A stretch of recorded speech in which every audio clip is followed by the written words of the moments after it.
Kuya Agustin, buti nakita kita. Yung anak niyo si Totoy, nakipag-away sa darangan kagabi.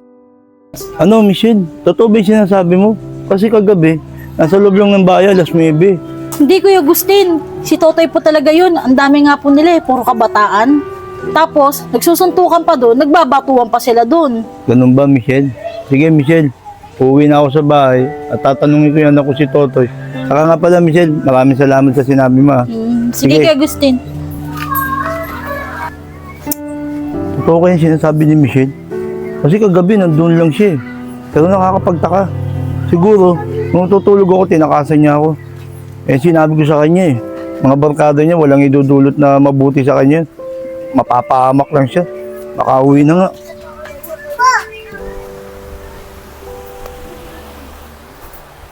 Toy, gumising ka nga dyan, Toy.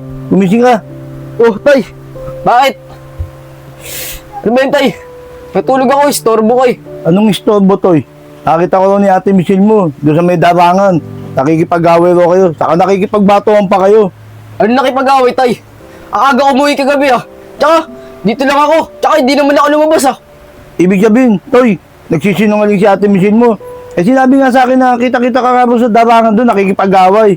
Saka siguro, habang natutulog ako, tinakasan mo ako. Si Ate Michelle talaga oh. Tay, talagang hindi nga ako yun. Baka guni-guni lang natin Michelle yun. Baka kamukha ko lang yun. Toy, ano pa pinagsasabi mong guni-guni? Ang dami mo nalalaman. Pero Toy, pag ako nakaabot sa'yo, umanda ka sa akin. Saka sabi ko nga sa'yo, yung barkada mo yan, iwasan mo. Wala'y dudulot sa'yan. Mamay, mapahama ka pa dyan. Dahil mo naiisip, Tay. Natutulog yung tao, istorbo ka. Bahala ka nga dyan. Yan. Hindi ka na maganda sumagot sa tatay mo. Sige, bahala ka na dyan. Matulog ka na dyan.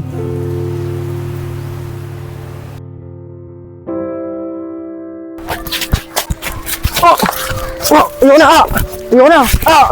Ayoko na! Ayoko na! Ang damo to ah. Huwag ka na papasok sa lugar namin. Ayoko makita yung pagmumukha mo. Wala na, sige na! Alis na! Wala, ito na!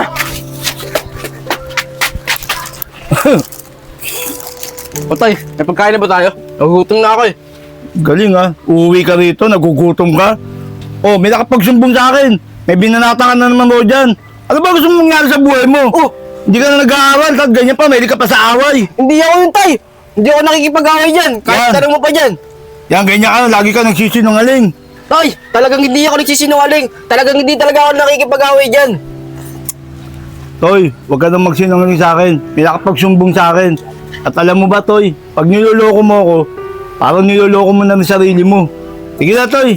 Basta ako, Toy, hindi ako nagkulang sa pangangawal. Baka mamaya mapahama ka dyan sa mga barkada mo yan. Wala akong kasalanan sa'yo. Baka mamaya mag-iiyak-iyak ka sa akin dito. Dahil mo sinasabi, Tay! Basta ako, nagugutom na ako! Walang siya dyan!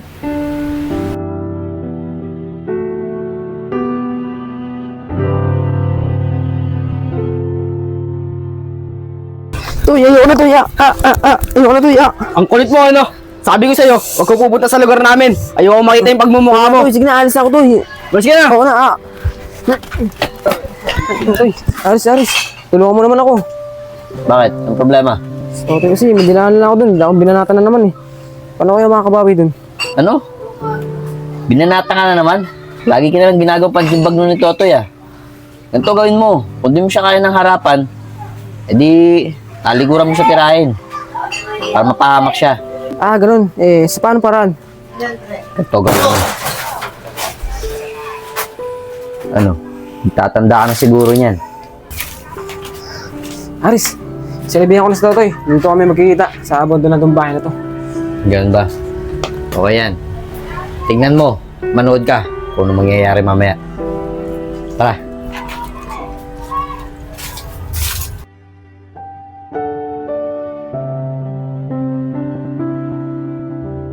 Talagang napakalakas talaga ng loob na ito ni Makoya. Talagang niyaya pa ako ng one-on man ah. Doon pa sa lumang bodega. Hoy, Makoy! Nandito na ako! Hoy, nasa ka na ba? Ang tagal mo ako pinaghintay. Galit na galit na ako sa'yo. Uy! Tres! Ano nangyari sa'yo? Tres! Ano nangyari sa'yo, Tres? Ma'am, sigurado po ba kayo na dyan yung nagingin ng mga kabataan? Opo, sir, dyan po yun. Lagi po kasing may gulo dyan eh. Nakarinig lang po ako ng ingay, kaya nagreklamo po ako ulit. Kayo na pong bahala dyan. Sige po, ma'am. Ako na pong bahala dito. Sige po. Gigising ka na, Tres! Tres! Sino may gawa sa inyan? Gising ka, Tres! Hoy! Tres! Ano nangyari dyan?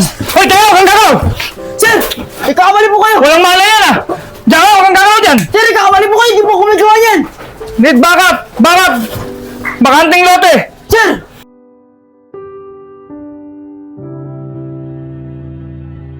Tay! Buti na lang dumating kayo! Tay, tulungan mo ako! Wala akong may tutulong sa'yo, Toy!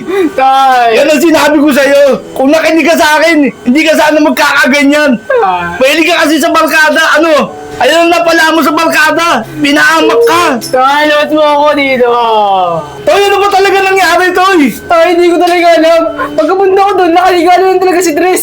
Toy, hindi pwede hindi mangyari, Toy! Ikaw ang nakita mo, Toy! Tay! Alam ko na! Si Makoy! Pinapunta niya ako doon! Priname niya ata ako! Toy, ano pinagsasabi mo, Toy? Ano sinasabi mo? Pinaremap ka! Tay! Niyaya po ko ni Makoy doon na mapagsuntukan! Ayun pala gagawin niya sa akin! Yan ang sinasabi ko sa'yo, Toy! Tignan mo! Ano mapapala mo? Mahilig ka kasi sa away! O ngayon, nakakulong ka! Tay! Malaman mo ako! Sige, boy, pasok. Sir, sigurado po ba talaga kayo na nahuli nyo na po ba talaga yung gumawa sa akin na ito? Oo, sigurado ako. Dahil nung aktual na makita namin na nakandusay ka ron, siya lang yung nandun. Kaya nahuli ko kagad siya. Tara, andun na pala yung tatay niyo. Para makausap natin. Sir, mabuti dumating na po kayo. Ito po yung complainant namin para masampa na natin ang kaso yung anak nyo. Sir, sandali lang po. Kasi yun, nagpapaliwanag po sa akin anak ko. Hindi raw po siyang umano dyan sa tao na yan. Napremap lang po yan ako. Yun po ang sabi niya sa akin. Ganun ba? Eh, hindi naman ako makakapagpapatunay niyan eh, kundi siya. Kailangan makita niya muna yung anak nyo kung siya talaga yung gumawa sa kanya para makilala niya. Sige na boy, tignan mo kung siya yun. Oh! Tres! Buti na lang dumating ka na! Sir, hindi po siya yun. Kilala ko po siya. Siya po yung kaibigan ko, si Totoy. Kakilala ko po yung gumawa sa akin nun. Si Aris po, tsaka si Makoy. Tres! Palayain mo ako dito! Boy, sigurado ka ba na hindi siya yun? Opo sir, hindi po siya yun. Sabi sa inyo tay, talagang hindi nga po talaga ako yun eh. Oh, sir. Tama nga po talaga yung sinasabi ng ano po. Na wala po siyang kasalanan. Na napremap lang po siya. Oo nga po tay. Sige, huwag kayong mag-alala. Palalabasin na natin siya.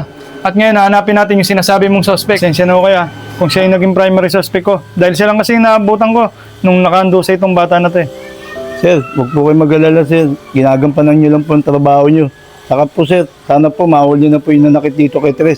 Ang binabanggit nilang pangalan, Makoy at saka Aris. Huwag kayong mag-alala. Gagawin ko ang lahat para mauli sila. Ikaw boy, tara, sumama ka sa akin para mahuli natin yung sinasabi mo. Paano po, sir? Tuloy na po kami. Alis na rin po kami. Ah, sige. Sige po, sir. Hindi ka na, anak.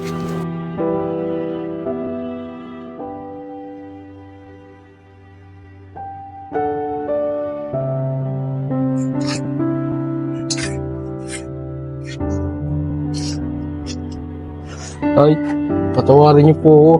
Sa lahat po ng kasalanan ko sa ginawa ko sa inyo. Oo, nak. Pinapatawad na kita. Diba sinabi ko nga sa'yo, kung nakinig ka lang sa akin, mahilig ka kasi makipag-away. Ano yung napala mo? Na napagbintangan ka.